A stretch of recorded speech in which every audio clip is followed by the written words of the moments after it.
Welcome to the latest episode of Fast Casual, Landed's official podcast, brought to you today from New York City and Medina in Ohio. My name is Alex Mann, and I'm your host again, and it's great to be back this week. As I like to say, every restaurant has a story, and so without further delay, let's get the show on the road. I'm delighted to say I'll be chatting with Thomas Fiala, Director of Operations at Romeo's Pizza. He will elaborate further in his title, but that's the catch-all title, so to speak. Tom, say hi. How you doing? All right, great to have you. Do you want to give us a bit of an introduction? Because, we do our homework on our guests here. And it seems to me that you have who knew that you have a very well-rounded background in franchising. And I mean, not that I want to age you, but there's certainly multiple decades of experience in various positions there. Yeah. Do you want to give us a bit of color into who you are, what you do, and how you got to where you are today?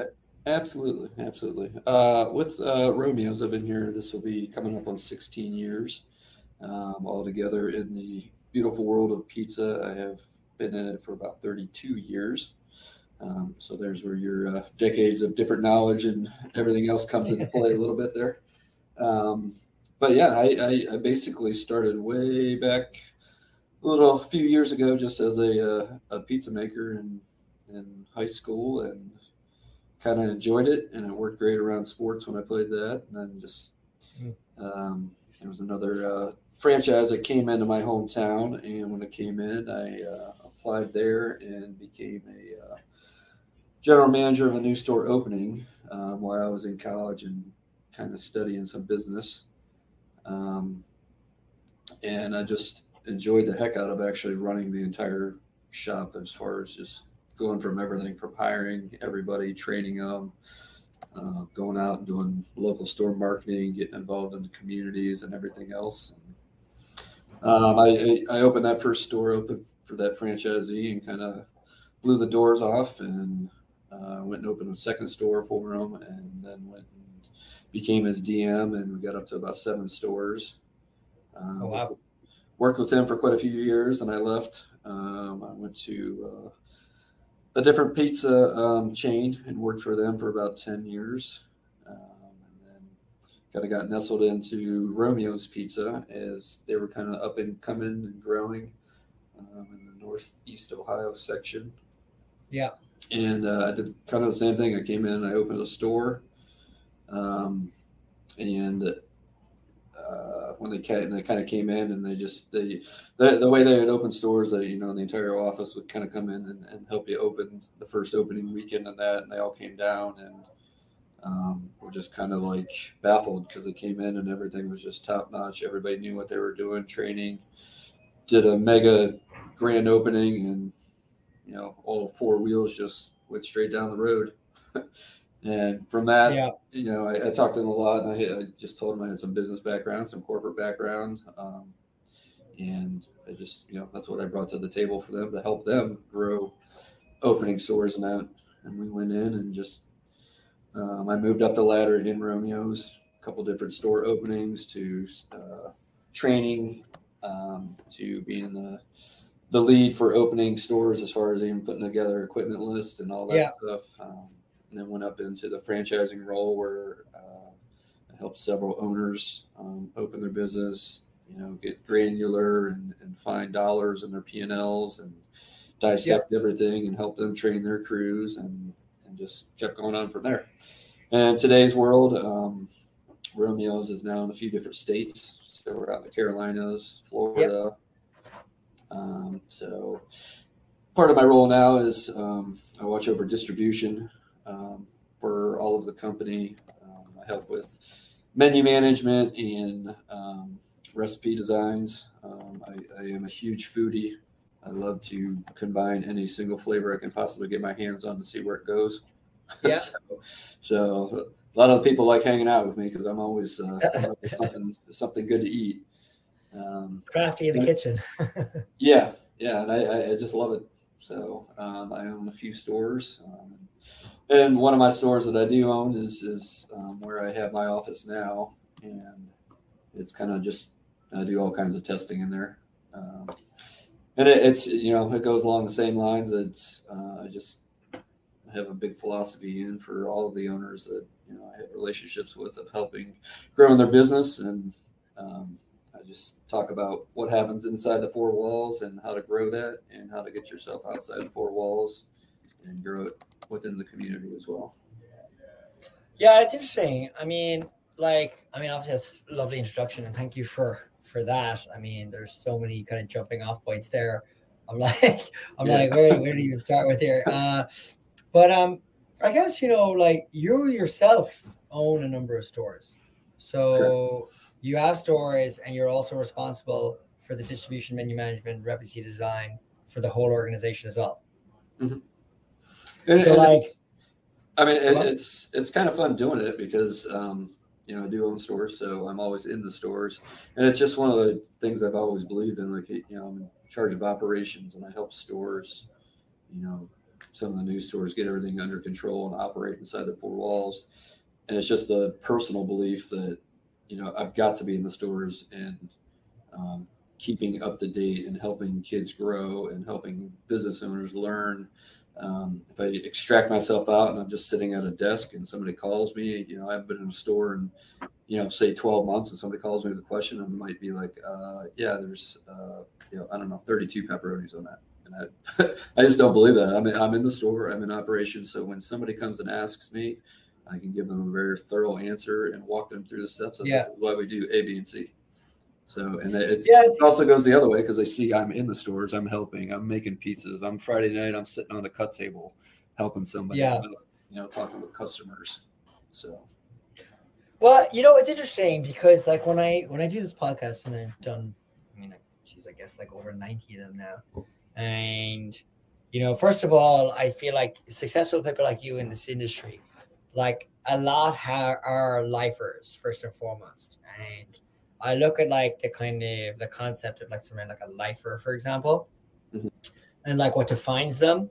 And, what I see is like ambition. I see like leadership. I see that sort of like intangible nature, like what you could also call passion and empathy. Because like what you're telling me there straight off the bat is like you're talking about community. You're talking about like leading people and showing them and leading by example. I guess like that leads me to like, when you look to hire people into your store or like into manage, like what are the qualities you look for people to like be within the four walls? In today's world, I think a lot of it is communication, some kind of outgoingness. I'm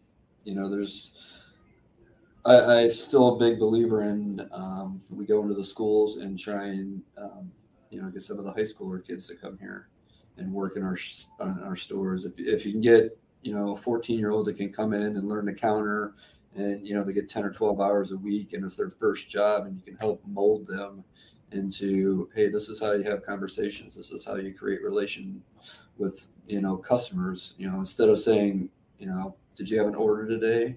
A couple weeks now, if you're used to it, Mrs. Smith, welcome back, it's Friday, let me get your pizza for you. And it breaks them into it's just the first step into the working world, honestly. We enjoy, everybody on staff just enjoys getting those youngsters in there and trying molding them up. And a big part of what I believe in is if you can get some youngsters, some freshmen, 14, 15-year-olds, and you get them into your stores and you help lead them on a path. You show them this is a great place to be. You can have fun, still get a job done. You can learn some things, and the hope is to keep them there for 2 or 3 years. And it blooms on from there. You'll get a smaller percentage that may stick around and want to go into shift management or delivery driving, or even they go away for college. And we have lots of kids that go away for college and they come back on their breaks and summertime and all that, and come back and work in the stores again. And it's all just about building kind of that family atmosphere and mentality inside the four walls. Yeah, that's amazing. And are there lots of like high schools or like universities around where you have your locations? Like, is that like what makes it a good feeder, or are you actively going into the schools and kind of encouraging the kind of it's kind of both. I mean, in general, all of our stores have a high school or something within reach. We also do go into the schools. We do, me personally, at some of my stores and, some of the corporate stores and other franchise stores, we all get into just, I'm sorry, like dying to donate type thing, fundraising events for them, Yeah. where we'll host, a fundraising evening, and whatever organization, maybe it's a lacrosse team, maybe it's, student center rep organization or something, whatever it is, and they come in and we help them earn money so they can help, whatever with their travel needs or uniforms of the sports team or whatever it is. So ingraining yourself into the community and working with the schools, um, it just goes a long way. It's interesting. I mean, because pizza, like, I mean, just by the very nature of it, is a very like sort of community food. And about 6 months ago, I had the CEO of Pizza Factory on the podcast, and they had kind of alluded to something similar about, like, say, the youngsters in the community, and as she called it, like a cornerstone of the community, is how she referenced it. And it's like, it sounds to me like that's kind of like how you view it as well. And like, I'm curious, there's obviously been an explosion of different kinds of foods that people can get access to now, way more than before. I mean, Uber Eats and DoorDash and everything has, like, every restaurant, like basically every restaurant is on somebody's phone. And you talk about marketing and you talk about community, I guess, like, in like the sort of post-COVID world, what's the kind of the essence of the pizza experience now than what it was before? I honestly think COVID kind of kicked the world back about a good 10 years or so. Obviously when COVID happened, there were a lot of restaurants that had to learn on the fly. They had to change their operations because nobody could go anywhere. So it was all, delivery, where, the third parties you just spoke of, they skyrocketed. A lot of restaurants, like I said, they needed to learn how to deliver pizza on the fly, or I'm sorry, their food, whatever it was, burgers, chicken sandwiches, steaks, whatever they had to learn how to deliver it on the fly. Pizza was kind of, I guess, it wasn't outside their norm because we do a lot of delivery already. Most pizza shops Yeah. are, somewhere around 60% delivery anyways. So that helped us. But I think in the world in general for the pizza, I think it kicked it back, like I said, like 10 years. We always say we're kind of like a home meal replacement. Like you can take a family of four out to dinner, and in today's world, you're dropping a lot of money. Yeah. You can buy an extra large pizza that has 12 slices that can feed 3 or 4 people for somewhere around 20 or $30, depending on what you're getting on it. But I think that takes it back to Friday nights and Saturday nights when I was growing up. Was always kind of like a family pizza game or movie night. If it was during football season, high school, we were going to the high school games and meeting up with friends and going to the local pizza shop. And then maybe Saturday night, you were spending time with your family and, getting a pizza and watching a movie for the night or playing a board game or something like that. And watching the trends coming out of COVID, I talked to a lot of families on that, and, they're just staying in and ordering a pizza on Friday night, hanging out with their family. Yeah. And, we live in such a fast-paced world nowadays. I think that really brought somewhat of a stutter step in there and just halted it for a little bit, kicked it back. Yeah. Eventually it'll probably grow back out, but But it feels like the pizza community thing is what you're saying has gone back, because obviously we've had enormous leaps forward in terms of technology and store design and process design. I just think it brought like a lot more, at least 1 or 2 days a week where the entire family or your group of friends or whatever actually just, shuts the world down for an hour or two and just hangs out together and talks. Or watches watches a sporting event or something or whatever. Or you hope. Yeah. People sports and have Instagram in their pocket, Yeah, I mean, it's you look at the world and you're walking through a grocery store or whatever. Like half the people are looking at their phone. And it's just a fast-paced world because we have the power of technology in our hand that we know what is going on in the world every second of the day. Where back, 10, 15 years ago, kind of wasn't like that. So that's where I think there's certain days of the weekend where they kick that back. Yeah, we used to be kebabs in my house. It was sometimes pizza, more often than not kebabs. My dad had a weird obsession with it. But I guess, like on the topic of technology then, I mean, obviously the industry has seen a sort of revolution, not even an evolution since COVID, with implementation of technology across the board, from like POS to, inventory management to you name it, like heat cameras and restaurants and all that kind of stuff, like, so I'm curious, like for you, like what sort of technology trends have you seen, or like technology implementations that you've tried that have been like successful today? I mean, we have a very good POS system. We used it. We've had it probably for 21 years over the course of Romeo's. Romeo's will be 23 this year. So, we dabbled with a couple other ones throughout the years just to see. But one of the biggest technological advances for us, I guess, in the pizza industry is, the power of online ordering that came about, several years back. But, we have for Romeo, we have online ordering, and we also have an app on your phone, of course, because everybody has apps. So we get, a large percentage of our orders that come through online. There's a lot of AI. Oh, sorry, go on. I don't mean to interrupt you. Oh, I was just going to say, there's a lot of AI technology that comes out there now. A lot of, they can, if you have VoIP systems for your phones, they automatically answer, they automatically kick into just kind of like a recording, tell you the specials. And then there's actually some that'll just walk you through and take your order. You're honestly just talking to a machine, really. Yeah. But that's the technology of the world nowadays, and is that an actual AI itself, or is that like kind of press one for, they actually have both. There's some, we've tested some ordering systems via text with our POS system. They've been working on it, and that's cool. They actually have it down. And I mean, they haven't perfected it yet, but they've had it in test situations of where, say every Friday night at 4:00, you're leaving the office and you generally get to, brand X to pick up your pizza at 4:30. And it's cool, but scary because it learns your habits. And, by the third or fourth week, if you didn't, hop on the app and place or on the text and text in your order by 4:00, you'd actually get a text back that says, "Hey, you normally order at 4:00 on every Friday. Did you want me to go ahead and put your order in for you?" And it's just the AI technology that learns your habits.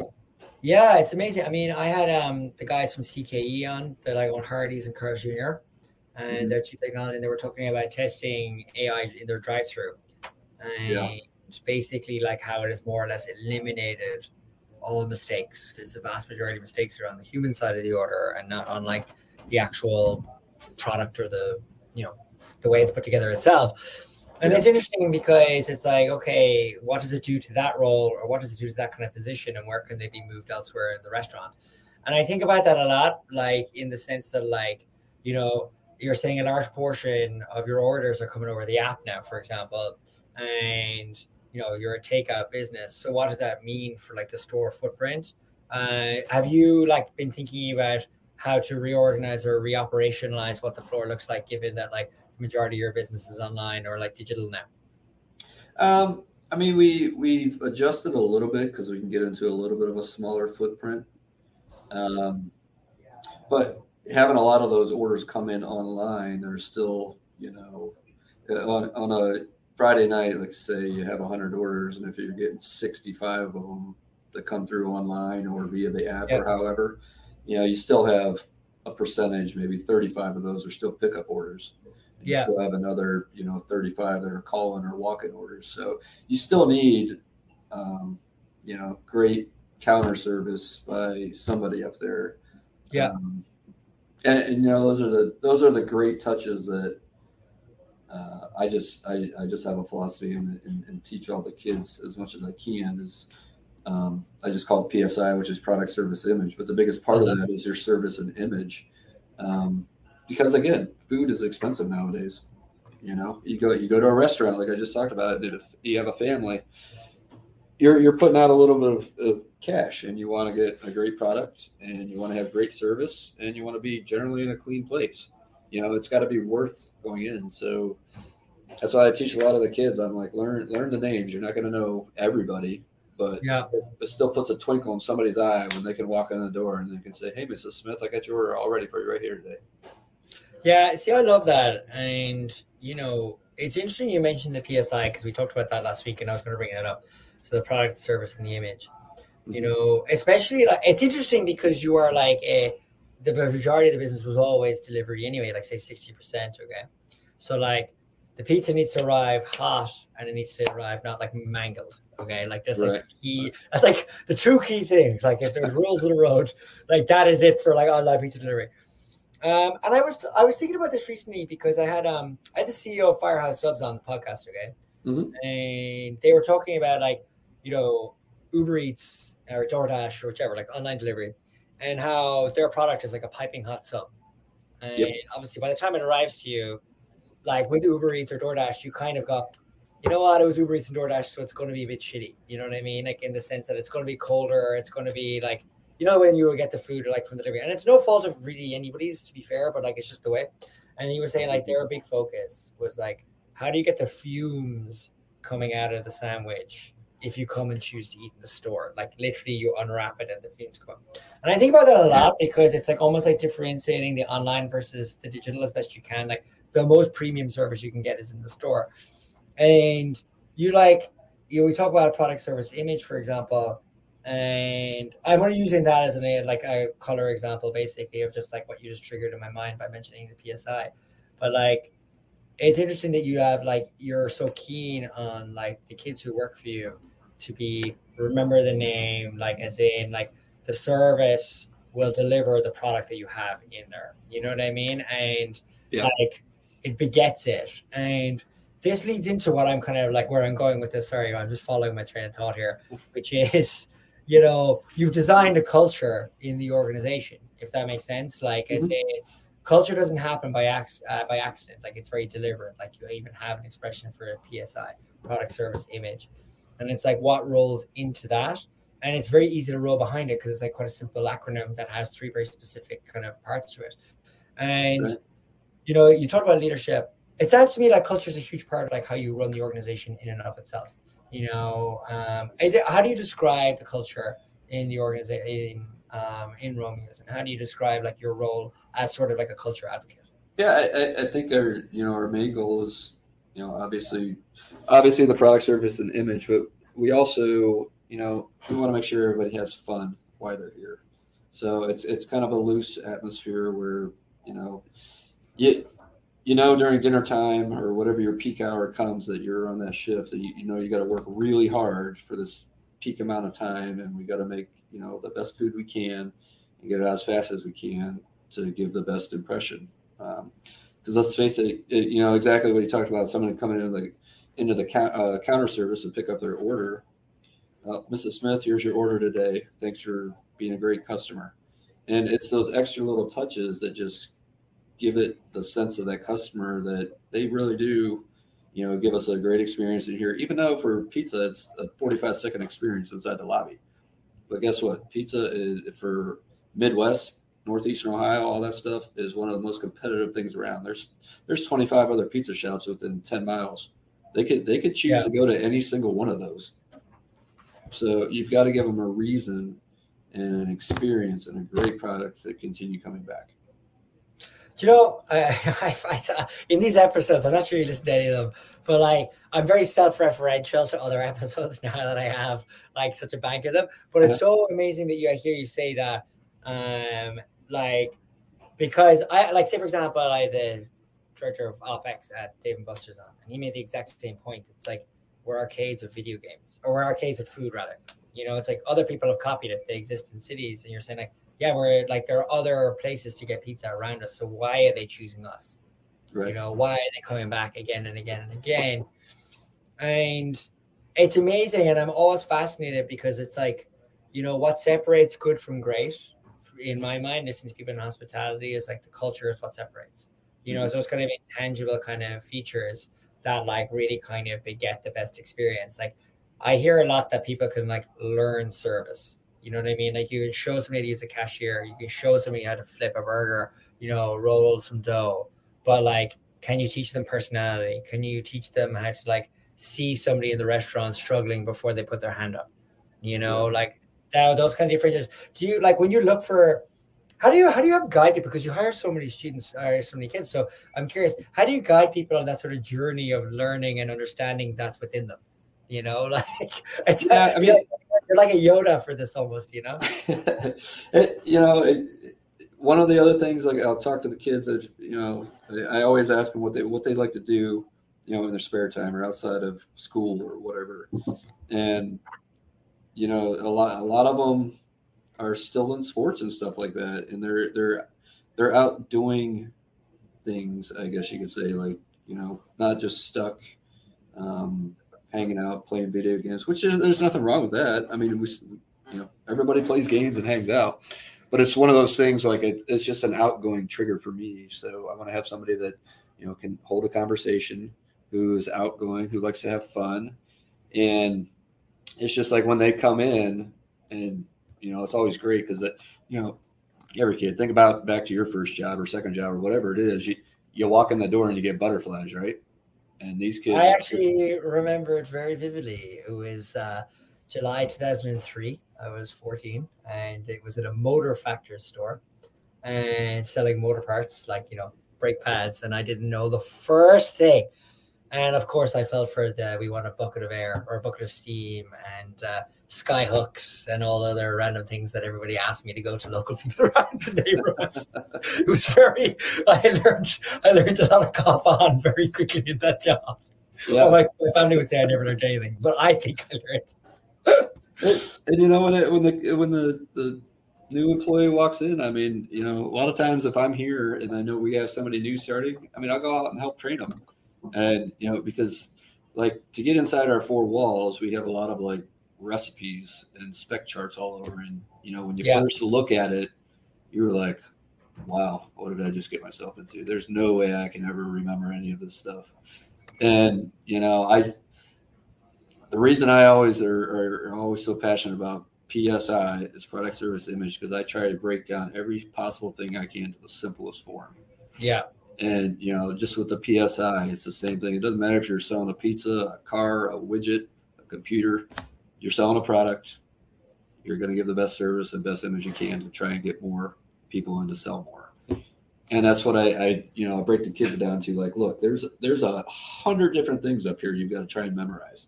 That's not all happening today. Your goal is to learn how to make a cheese pizza. That's it. Totally. And you just take it down to the simplest form. And, I'll even go sometimes and, I'll stretch a pizza and, rip a hole in it on purpose. Hey, can you go into the walk-in and get the dough repair kit? Just crack a joke. And they walk in, they're like, really? I'm like, yeah, but you're laughing. You're having fun now. And it's just keeping it real, Yeah. And so, like, I guess, like, so, like, of all the locations you have, and I mean, I remember you telling me, like, last week, for example, there's like 61 locations in like 3 to 5 states or something, or 3 to 5 for this coming year, I think you were saying. So, like, it's a lot of locations. And so, are like schools the predominant place where you're looking to like hire lots of people? Because obviously, if you got new stores opening, presumably you want people who already know how to make a pizza to kind of work in there. Yeah. I mean, when they're opening, when a franchisee is opening a new location or something, they're going to put out they're now hiring stuff. Generally, you're going to get a couple managers that have been in hospitality, restaurant, pizza, something of sorts, which is a huge stepping stone to hiring them in, because you get some core leaders that have some longevity in the service industries. That definitely helps. And then they go out and build their teams from there. They go to the schools, still they put out the ads online and everything else. But it's always been a personal thing. Even way back when I was running stores a long time ago, I just always went to the schools. Yeah. You get a couple of good kids in there, and a couple of good kids enjoy the job. Guess what they're going to do? They'll talk to a couple of their friends and then a couple of their friends, and it just kind of snowballs. Yeah. So it's kind of like a just a fulfilling item. And especially in today's world, I mean, over the last 18, 20 months, 26 months, whatever, it has not been easy to hire people. So, Well, that was what I was going to ask you. Are you saying not easy even to hire students, or um, just like to hire like a type of like floor manager, general manager, or yeah, like it's staff still members? easier to hire, students. Yeah. The biggest hurdle has been management for quite a while. Yeah. Um, Delivery drivers for sure, because the third party industry just turned that whole world upside down. Yeah. Um, but now we're actually starting to see a lot of um, delivery drivers coming in from the third party, because they're just it's so. And I'm sure every state's different, city, whatever, but around here in northeastern Ohio, it's so oversaturated with DoorDash drivers and Uber Eats drivers, and they some of them have come in. They said they're just they're not making the same amounts they used to be making. Um, Yeah. but the plus side of that is they're working for themselves. So Totally. that's a big hurdle they have That to. comes with its own Yeah. issues as well. But I guess, going back to the GM thing, this is quite interesting to find like think about managers, because like firstly, let me tell you, this comes up in every single one of my episodes of my podcast. So you are not alone. You are not alone, sir. And like seeing this as a trend.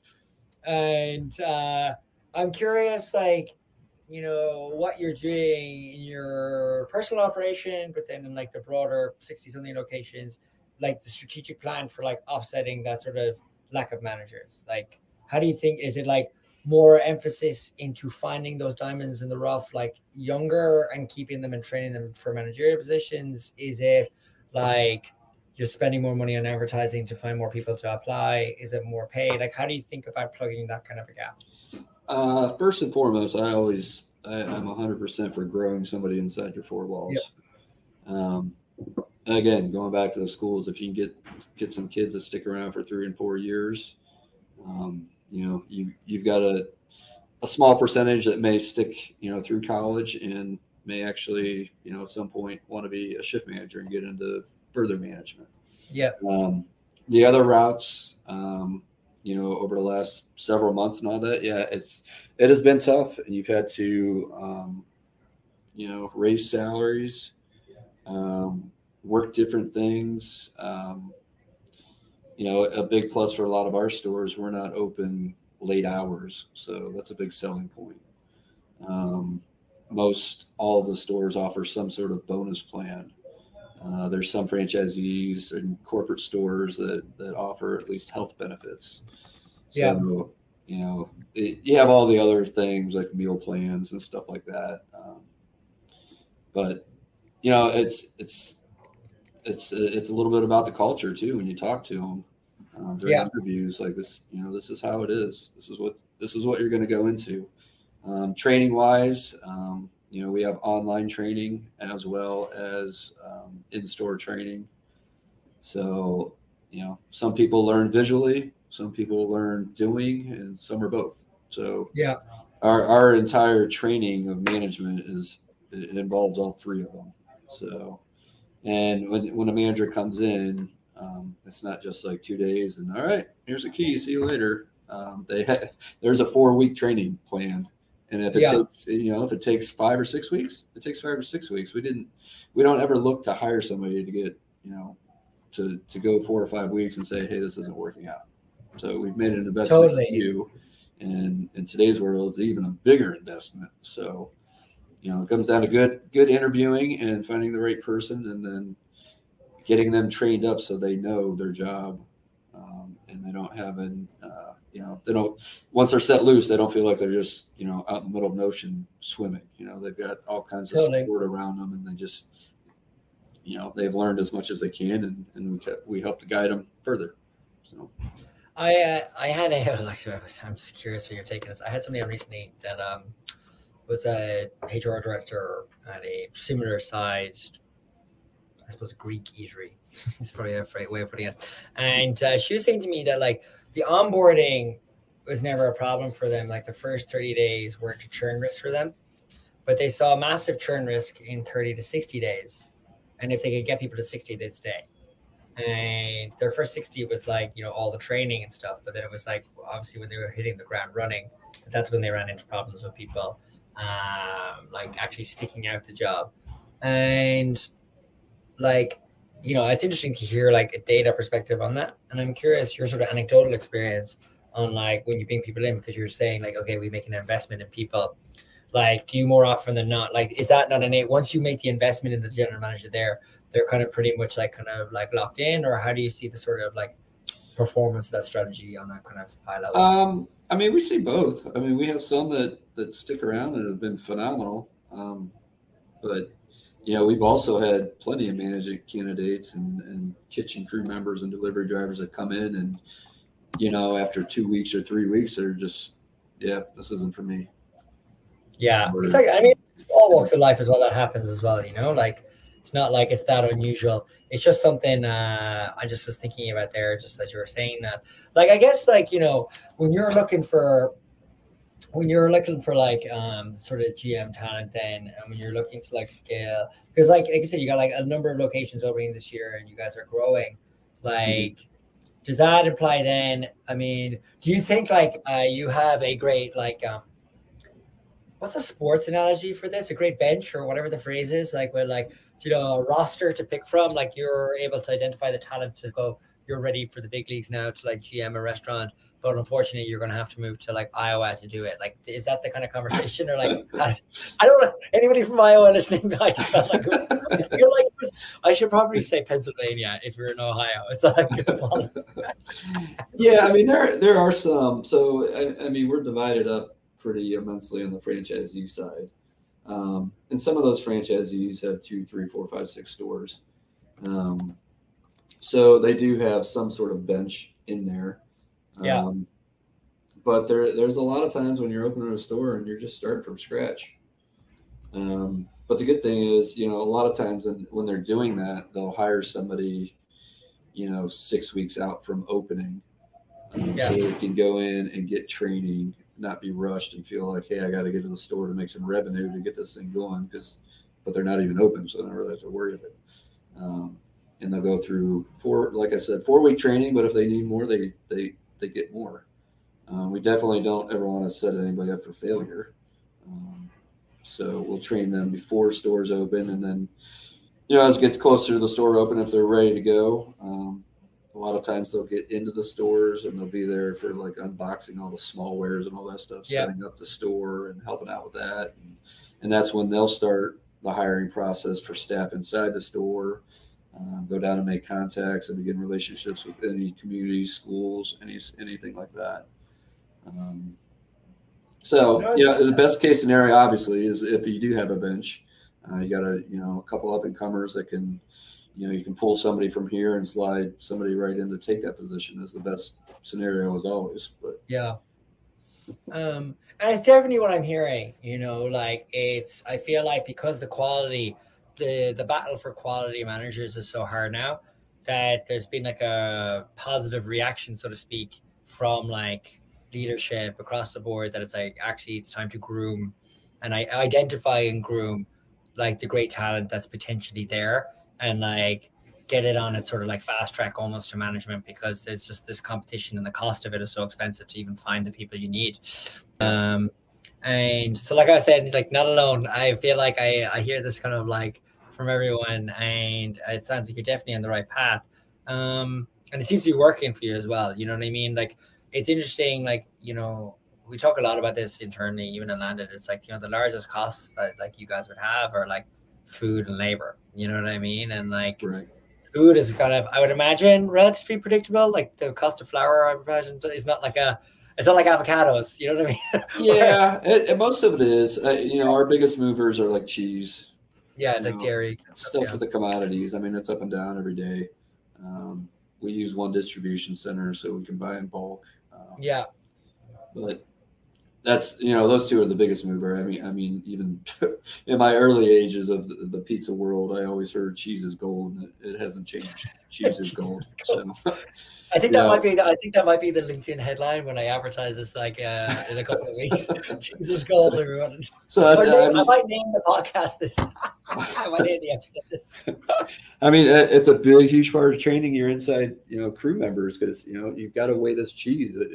You put an extra 2 ounces of cheese on every single pizza that goes out, and you push out 1,000 pizzas in a week. You just lost a lot. You just lost a lot of cheese. A lot of cheese, a lot of cheese. But like obviously, like those two line items, labor and food, like have skyrocketed in 3 years. So I guess your business has changed like remarkably, or oscillated is probably a better way.